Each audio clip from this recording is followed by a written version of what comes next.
है। तीसरे महीने में नख, रोम, अस्थि, चर्म, स्त्री पुरुष के चिन्ह प्रकट हो जाते हैं। 4 महीने में मांसादि सातों धातुएं प्रकट हो जाती है। 5वें महीने में चेतना जागृत हो जाती है। जैसे अपने चेतना, ऐसे 5वें महीने में गर्भस्थ शिशु की चेतना जागृत हो गई। जीव है पर चेतना 5 महीने बाद मां के गर्भ में जागृत। अब उसे भूख लगती है, प्यास लगती है, वहां की तापमयी जलन, पीड़ा, छोटे छोटे कीड़ों के द्वारा काटना।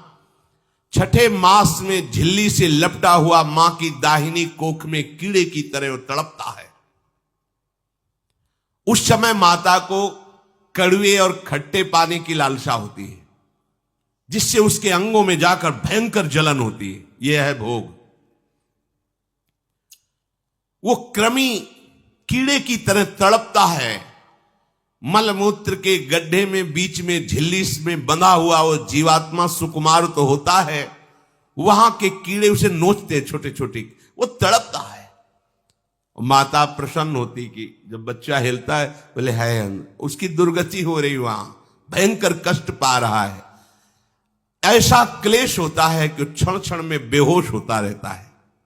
माता के खाए हुए कड़वे, तीखे, गरम, नमकीन, रूखे, खट्टे, यही पदार्थ पाने की इच्छा होती है माता, क्योंकि उसको भोग भोगना है।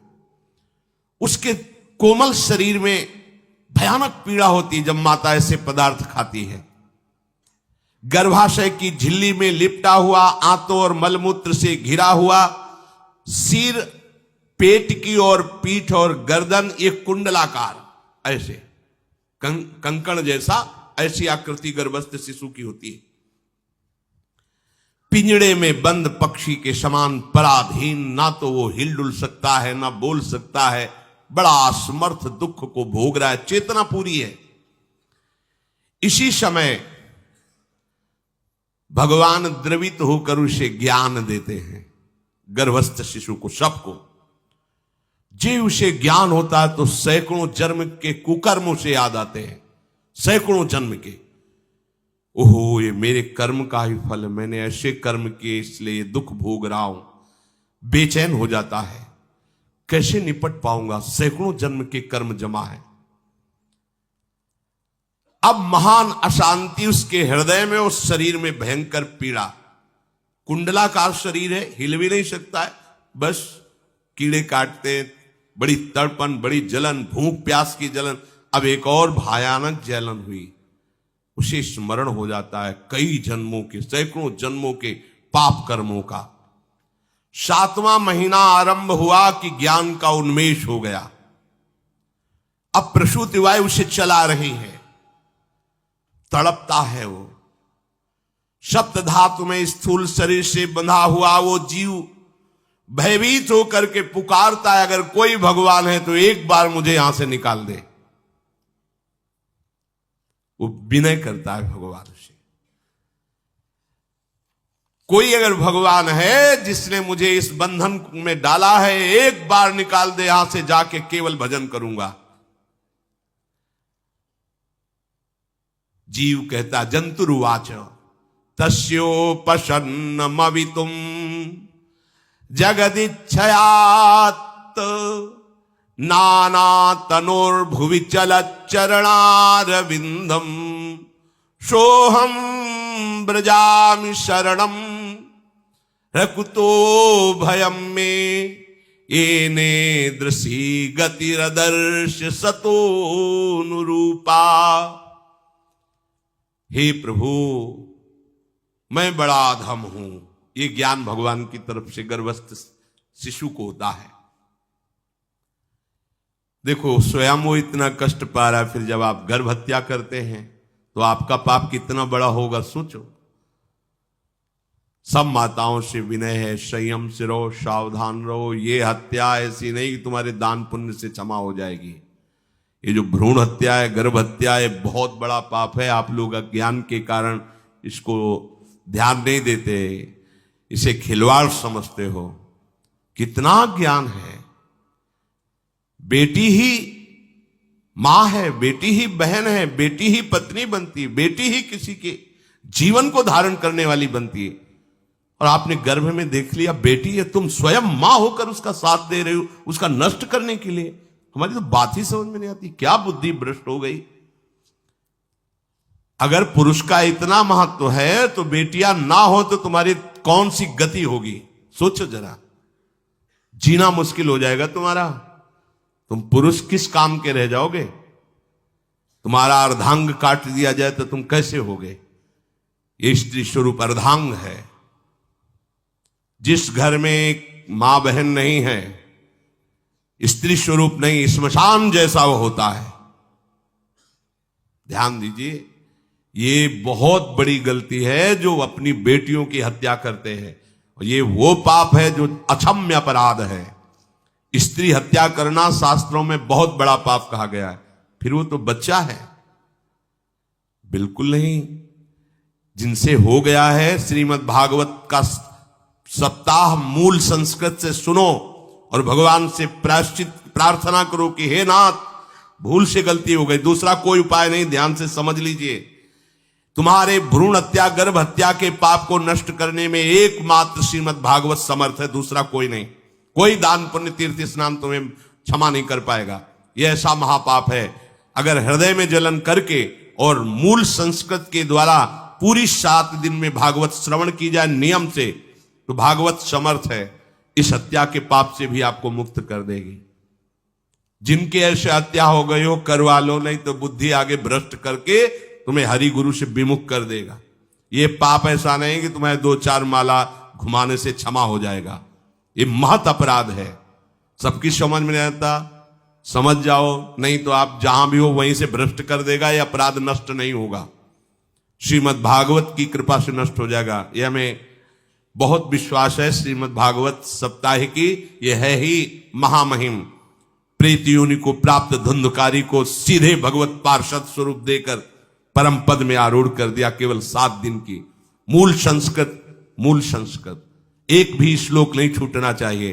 अगर सप्ताहिकी का पारायण हो तो इस भ्रूण हत्या गर्भ हत्या से भी निवृत्ति मिल जाए।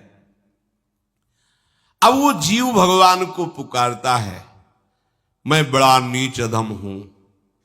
आहा, भगवान आपने जो मुझे गति दिखाई है तो मेरे कर्म के अनुसार ही है, आपका इसमें कोई दोष नहीं। हम लोग जब कष्ट भोगते तो भगवान से कहते हैं हमने तुम्हारा क्या बिगाड़ा। भगवान ने नहीं बिगाड़ा, तू खुद देख क्या बिगाड़ लिया अपना। करो पापाचरण। अब देखो, हमने तो जीवन में कोई पाप नहीं किया और कितने गर्भ हत्या की है, कितनी खिलवाड़ समझे हो। ये बिल्कुल भयावह चीज है, आप लोगों को नहीं। हम बार बार इसीलिए कह रहे कि भयावह वस्तु है, तुम्हें बहुत ऊंचाई से घसीट के भ्रष्ट कर देगी। बहुत होश में हो, भूल के कभी ऐसा न करना जहां तक हमारी आवाज पहुंचे, जहां तक सुनाई दे। गर्भ हत्या मत करना, संयम से रहो। इस तरह का व्यवहार मत करो कि तुम्हारा मनुष्य जन्म ही व्यर्थ चला जाए। इसमें तीनों को बराबर दंड मिलेगा, गर्भ हत्या कराने वाला, गर्भ हत्या की प्रेरणा देने वाला और गर्भ हत्या में सहयोग देने वाला। जो औषधि डॉक्टर या जो भी, तीनों को दुर्गति होगी। माता पिता प्रेरक और कर्ता। ऐसा नहीं कि आप डॉक्टर हो तो आपको गर्भ हत्या करने का अधिकार नहीं। आप डॉक्टर हो दूसरे के शरीर को स्वस्थ करके निरोग करने के लिए, हत्या करने के लिए नहीं। कोई भी हमारा संविधान ऐसा आदेश नहीं करता कि आप गर्भ हत्या कर दो। ना भागवतिक और ना भारतीय संविधान ऐसा संविधान आदेश नहीं करता। अब वो जीव कह रहा है कि प्रभु मेरे योग्य ही है, आपने जो मुझे दंड दिया है। मैंने सुना है कि आपकी शरण में जो आता है आप उसकी रक्षा कर लेते हैं। आपकी जो शरण में हो जाता है वो इस भूमि पर, भारत भूमि पर, विश्व पर निर्भय विचरण करता है। कोई उसे भय नहीं प्रदान कर सकता। प्रभु, मैं इस माता के उदर में माया का रहस्य न जानने के कारण ऐसे कर्म किए कि मैं आ गया हूं। बहुत दुख पा रहा हूं। हे निर्विकार अखंड बोध स्वरूप परमात्मा, मैं बार बार नमस्कार करता हूं। प्रभु, मेरे ऊपर कृपा कर दो, एक बार इस गर्भ से निकाल दो। मैं यहां से बाहर जाकर आपका निरंतर भजन करूंगा। ये वादा करके आए हम प्रभु से सब। प्रभु ने करुणा करके हमें चांस दिया है मनुष्य शरीर। प्रभु मैं बहुत जन्मों से इस समय स्मृति आ रही देख रहा हूं, कर्मों में भटकता रहा आपसे विमुख होकर के। ये जो मुझे अभी ज्ञान हो रहा है केवल आपकी कृपा से तत्कालिक है, तत्कालिक। एक तत्कालिक वैराग्य होता है, जैसे कथा सुनियो मन में आया कि अब तो भजन ही करना है। ये तत्कालिक है, स्थायी नहीं है। इसे स्थायी बनाओ। प्रभु आप अंतर्यामी हो, आप सब कुछ जान रहे हो। तीनों तापों की शांति के लिए भक्तजन आपका भजन करते हैं। मैं देहधारी होकर जीव माता के उदर में मलमूत्र से रुधिर की झिल्ली में फंसा हुआ माता की जठराग्नि के ताप से जल रहा हूं। प्रभु एक एक क्षण में यहां विकल होकर केवल इंतजार कर रहा हूं कि किस समय मुझे यहां से निकाला जाएगा। दीन बंधु, यहां से कब मैं निकलूंगा। स्वामिन आप बड़े दयालु हो। आप जैसे उदार प्रभु ने मुझ गर्भस्थ शिशु को ये ज्ञान दिया। हे दीन बंधु, आप अपनी कृपा से प्रसन्न हो जाइए।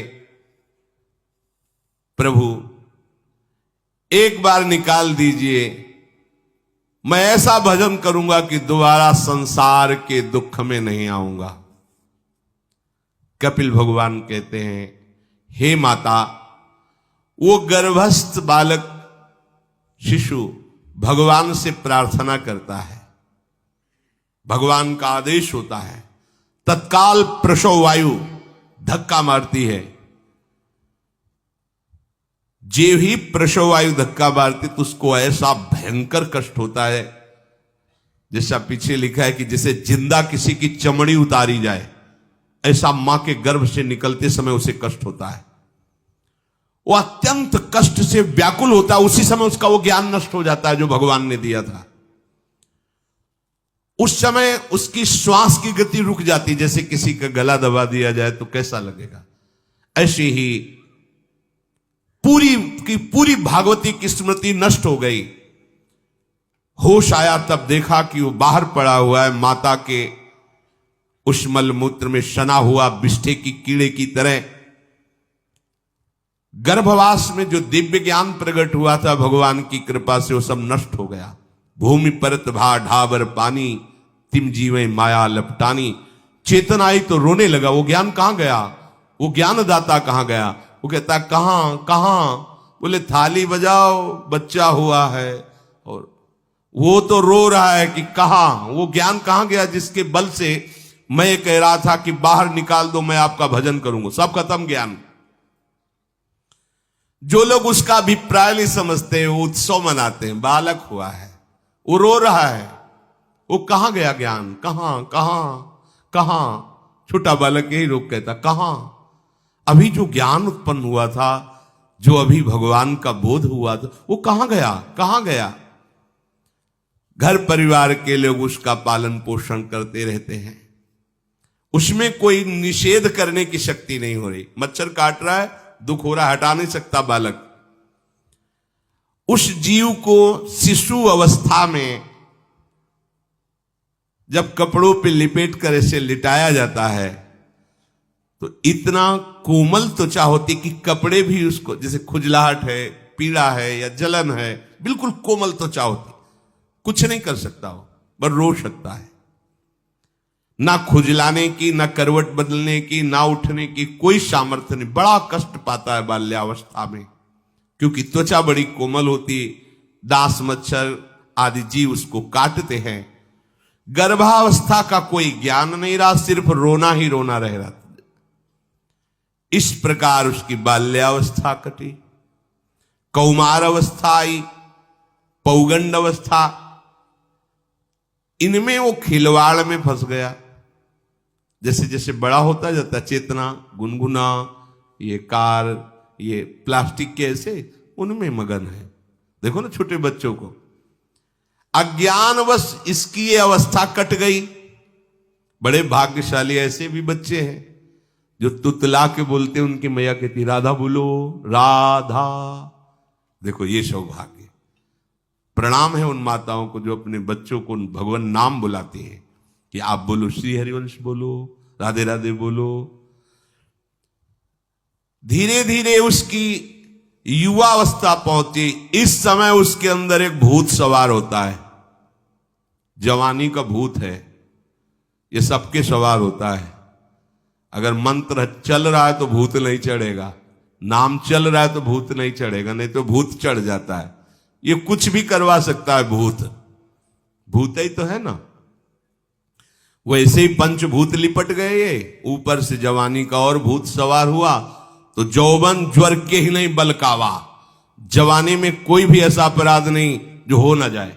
बड़ा भयानक इसमें स्वरूप होता है। इसमें केवल भोग एक ही दृष्टि रहती है, भोग भोगना।